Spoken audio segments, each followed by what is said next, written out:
I recently read about something that happened with my friend Shalom Lipsker. He's the rabbi of the Shul of Bal Harbor in Miami. And he was about to officiate a wedding, and he was waiting a little too long because it seems that one of the two witnesses hadn't come yet.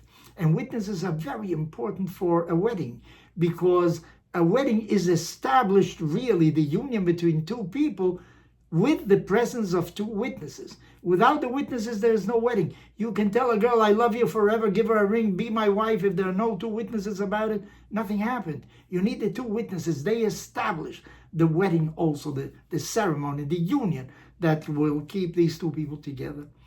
So one of the people sitting in the front row saw that the rabbi was waiting. He was somehow worried. He went over to the rabbi and he said, Rabbi, is something going wrong? Can I help you with anything? So the rabbi said, well, one of the two witnesses, and they have to be Shomrei Shabbat, those that respect the laws according to the Jewish tradition completely, hasn't appeared. So the man says to the rabbi, Rabbi, I am almost a Shomer Shabbat. I'm about to become. I've decided I want to do it. I'm not there yet, but I'm almost there. And as he was continuing to talk, the rabbi felt that he's a very sincere person. So he says, you know what? You can serve as a witness. And he served as a witness, and the wedding took place. Years later, Rabbi Lipsker is in Jerusalem. And he is by the Kotel in Jerusalem. And suddenly a man walks over to him and says, Rabbi, you probably don't remember me, but I am the person who served as the second witness at a ceremony that you couldn't complete because he hadn't come. And you allowed me to be the witness. I want you to know that I became a complete Shomer Shabbat. And many of my friends are divorced already. I am not. To the contrary, my home is very solid. And I think because I have Shabbat, I fulfill all the Jewish traditions. Now, was that a miracle that the rabbi produced, that by inviting the man to be the witness, he became a Shomer Shabbat? I don't think so.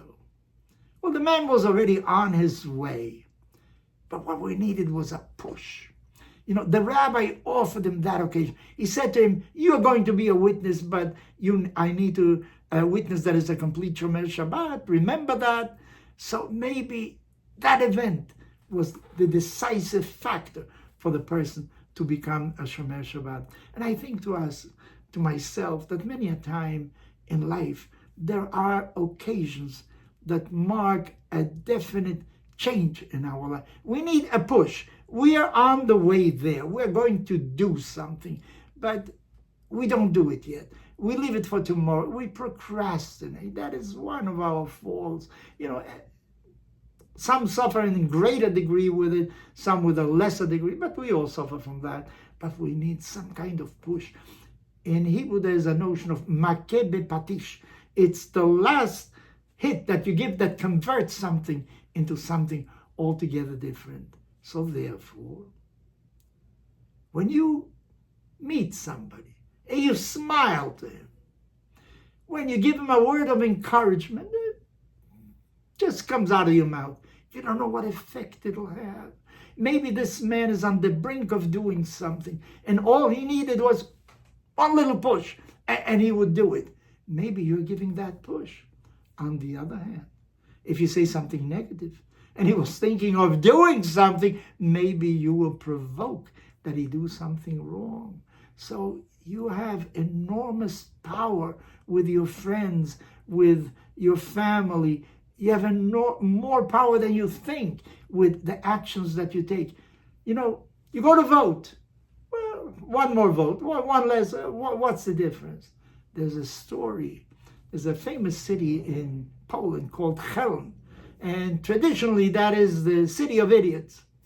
They decided they're going to get wine for the synagogue. They need Friday night for Havdalah. They need wine. And they took a barrel and took it around the city and asked everybody to contribute a cup of wine. So they came to a person, and he said to himself, I'll put in water. Wine is a little too expensive. What's the difference? 1 cup of water and a barrel of wine.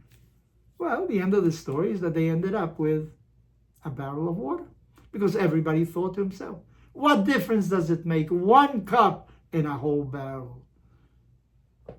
It's different. It makes a lot of difference.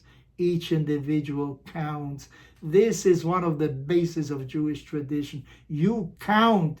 We were counted in the desert. We were counted on many occasions, not only to know the number, but to tell you, you count. You are somebody. You are an individual. You have a name, not a number, like the Nazis wanted us to become part of a group that has no identity whatsoever. You are very important, much more important than you think you are.